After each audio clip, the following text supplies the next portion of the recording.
Pretty Salma, A Little Red Riding Hood Story from Africa by Nikki Daly.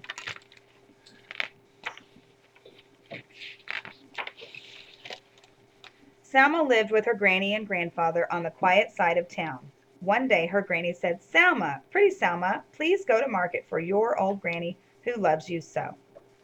Salma put on her blue scarf, her stripy natama, her pretty white beads, and her yellow sandals. She tucked Granny's shopping list in her natama, lifted Granny's big straw basket onto her head, and kissed Granny goodbye.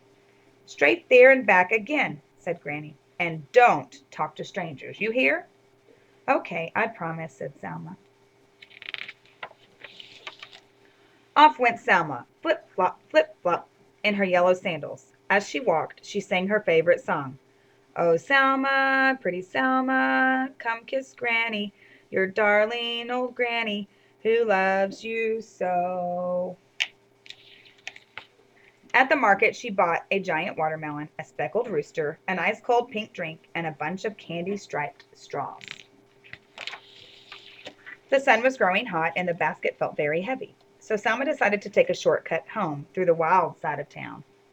Along the way, she sang her favorite song. Oh, Salma, pretty Salma, come kiss Granny, your darling old Granny, who loves you so. Are you pretty Salma? Asked a stranger. It was Mr. Dog. He had been listening to her song. Yes, said Salma. Are you going to Granny's? Asked Mr. Dog. Yes, said Salma. Well, your basket is way too heavy for such a pretty little head, said Mr. Dog. Allow me to carry it for you. Salma did feel a bit dizzy from the heat, so she agreed to let Mr. Dog carry her basket. After a while, Mr. Dog asked, What are you wearing on your feet? Sandals, replied pretty Salma. They must be making your feet feel very hot, he said. Why don't I wear them for you? So she stopped, and Mr. Dog slipped his big feet into Salma's sandals. On they went, flippity flop, flippity flop. After a while, Mr. Dog asked, What's that wrap you're wearing? My natama, replied Salma. I bet you'd feel cooler without it. I'd be happy to wear it for you. No sooner had Mr. Dog wrapped Salma's natama around himself than he asked for her scarf and pretty beads. How do I look? Asked Mr. Dog, striking a pose.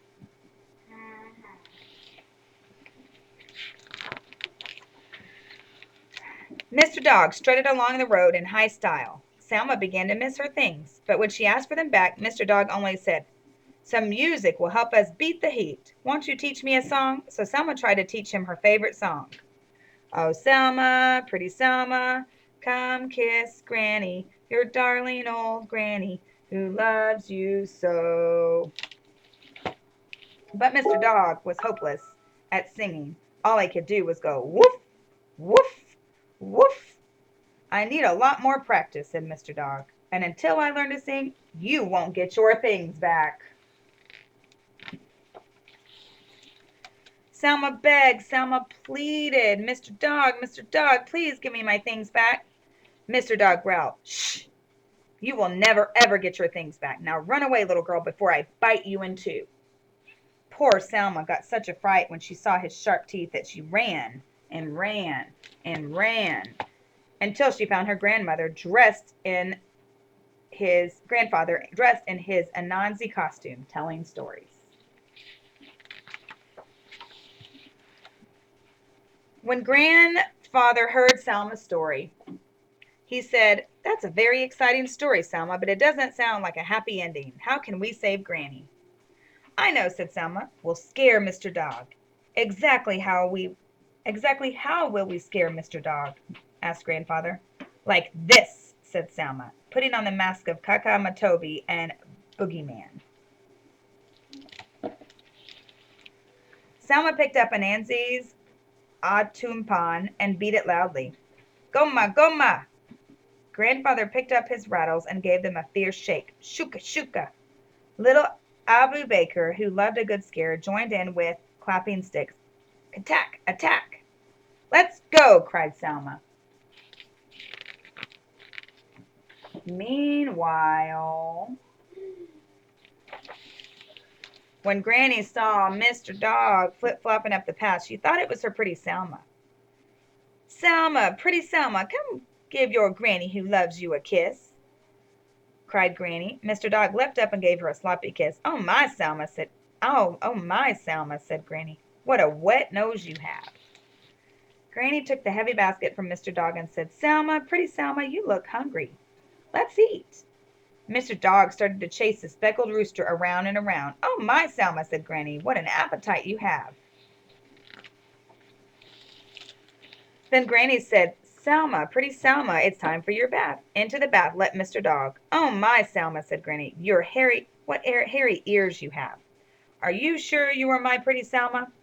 Oh, yes, yes, yes, cried Mr. Dog, jumping into Granny's lap and wagging his tail. Now Granny was really worried. Did her pretty Salma have a tail? Perhaps this wasn't her pretty Salma. Well, there was only one way to find out. Let's sing our favorite song, said Granny, and she started to sing. Oh, Selma, pretty Selma, come kiss Granny, your darling old Granny, who loves you so. Woof, woof, woof, barked Mr. Dog. Then Granny knew she had been tricked. She reached for her broom. Out, get out! But Mr. Dog liked being pretty Selma far too much to leave Granny's house, so instead he growled and snapped at her. Granny was afraid Mr. Dog would bite her in two, so she jumped into her cooking pot. Mr. Dog pushed the lid down. Icy, thought. Granny's soup. Granny cried, help, help, help.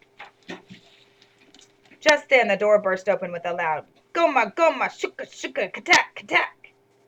When Mr. Dog saw Kakamatobi the boogeyman and his gang, he got a terrible fright. That bad dog slipped and tripped over his miserable tail right out of the house, back to the wild side of town. Salma took off her mask and helped Granny climb out of the pot.